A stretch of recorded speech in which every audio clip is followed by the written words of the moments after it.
അകത്തേക്ക് ഇട്, ഇതിൻ്റെ അകത്തേക്ക് ഇട്. ഇങ്ങനെ വേണം. ഇനി ഇട് തട്ടിയിടുക. പോയി 2 രൂപ ഇട്ടു. മീശോക്ക് ഇട്ട് കൊടുത്തല്ലേ 2 rupees. Candle and tea candle 10 രൂപ പോയി. എവിടെ പോയി നോക്കുക.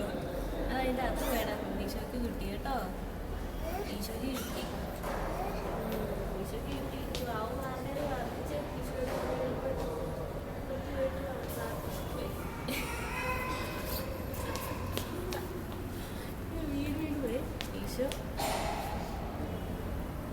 പ്രാർത്ഥിച്ച് മാവ് മാറണ എങ്ങനെ പ്രാർത്ഥിക്കുന്ന 2 കൈയും കൂപ്പി പ്രാർത്ഥിച്ചു. അതിനകത്തിട്ട കാശ് പോയില്ലേ? കൈകൂപ്പി പ്രാർത്ഥിച്ച നീ എങ്ങനെ പ്രാർത്ഥിച്ചു?